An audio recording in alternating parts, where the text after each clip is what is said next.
کیسے ممکن ہے کہ حضور کا مقصد بعثت پایہ تکمیل کو نہ پہنچے اور قیامت آ جائے، دنیا ختم ہو جائے؟ ناممکن۔ دنیا کے خاتمے سے پہلے وہ وقت آ کر رہے گا جب کل کرۂ ارضی پر اللہ کا دین اسی طرح غالب ہو جائے جیسے کہ محمد عربی صلی اللہ علیہ وسلم کے دست مبارک سے جزیرہ نما عرب میں غالب ہوا۔ اگر نہیں ہوتا تو تکمیل نہیں ہوئی۔ یہی بات کہی ہے اقبال نے، وقت فرصت ہے کہاں، کام ابھی باقی ہے، نور توحید کا اتمام ابھی باقی ہے۔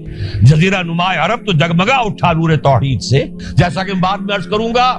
پھر اصحاب ثلاثہ، خلفائے ثلاثہ کے عہد خلافت میں کہاں سے کہاں کا علاقہ جو ہے وہ منور ہو گیا، بقعہ نور بن گیا توحید سے۔ لیکن پوری دنیا تو نہیں ہوئی نا، ابھی تو چین بھی تھا، ہندوستان بھی تھا، ابھی تو پورا یورپ بھی تھا، پورا افریقہ بھی تھا، سوائے شمالی افریقہ کے اور کہاں دین پہنچا تھا۔ جب تک کہ کل روئے ارضی پر اللہ کا دین غالب نہیں ہوتا، حضور کا مقصد بعثت نامکمل ہے، وقت فرصت ہے کہاں، کام ابھی باقی ہے، نور توحید